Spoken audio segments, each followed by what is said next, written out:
Assalamualaikum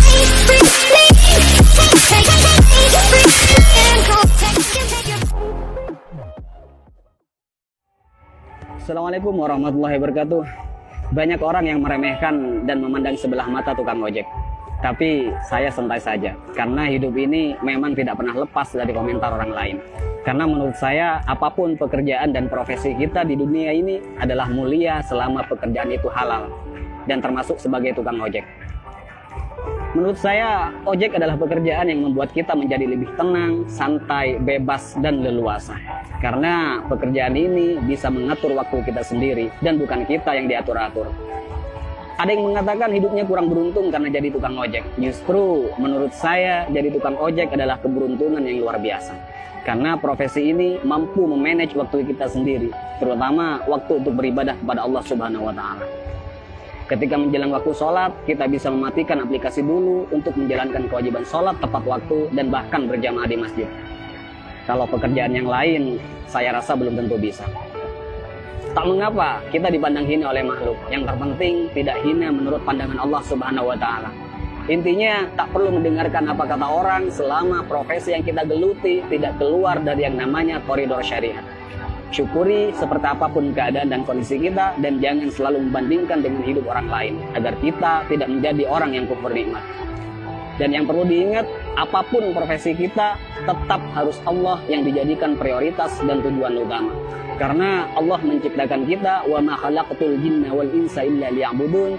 Tidaklah aku menciptakan jin dan manusia semata-mata hanya untuk beribadah kepadaku. Maka apapun status kita, apapun profesi kita dan pekerjaan kita, dan apapun peran kita dalam hidup, niatkan semuanya untuk ibadah kepada Allah Subhanahu wa Ta'ala. Ada sedikit motivasi dari saya, semoga bermanfaat. Bismillahirrahmanirrahim.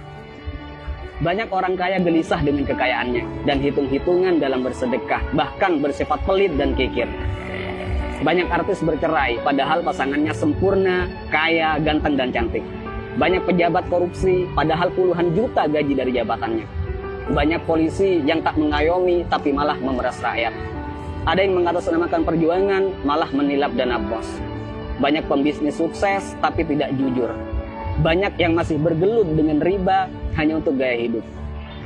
Ada yang menguasai banyak ilmu agama, tapi gemar bermaksiat dan tak mengamalkan ilmunya. Ada yang gemar berdakwah, tapi tak mampu mendakwahi dirinya sendiri. Ada yang suka minum khamr, narkoba, dan berzinah dengan alasan kesenangan. Ada yang sudah berkeluarga dan bahkan punya anak merasa kurang tentram, seolah jauh dari kata sakinah, mawaddah, warahmah. Ada atasan yang suka menyunat uang bawahannya. Ada seorang guru atau karyawan yang suka korupsi dan bahkan korupsi waktu. Ada yang punya proyek dan tidak jujur dengan proyeknya. Banyak dokter, perawat, dan bidan yang tidak lemah lembut, tidak jujur, dan bahkan terkadang tidak memanusiakan pasiennya.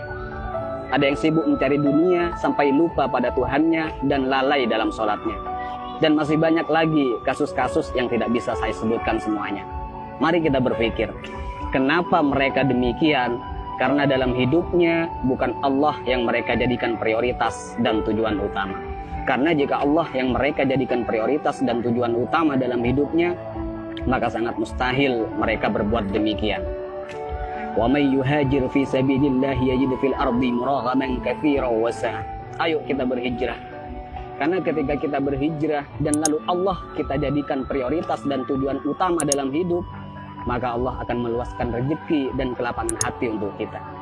Dan ketika hati kita sudah lapang dan luas, maka sebanyak apapun persoalan yang kita hadapi dan sebesar apapun masalah yang menimpa kita, kita akan tetap tenang menyikapinya. Karena hati kita lebih lapang dan lebih luas dari masalah yang kita hadapi. Tapi jika dalam hidup bukan Allah yang kita jadikan tujuan utama, maka hati kita akan sempit. Jadi sebanyak apapun harta kita, setinggi apapun pangkat dan popularitas kita, semua malah tak akan henti menggelisahkan dan bahkan membingungkan.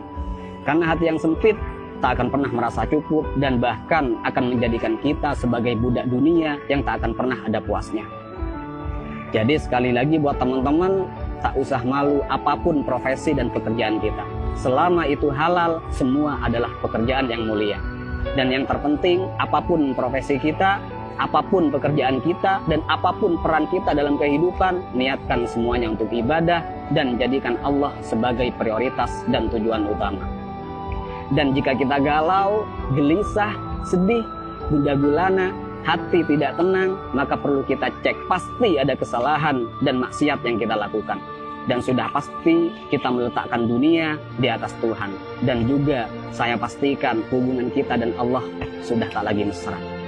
Jadi kesimpulannya, tolak ukur ketenangan dan kebahagiaan bukanlah kekayaan, bukan jabatan, dan bukan popularitas. Tapi tolak ukur ketenangan dan kebahagiaan adalah tergantung di mana letak Allah di hati kita. Assalamualaikum warahmatullahi wabarakatuh.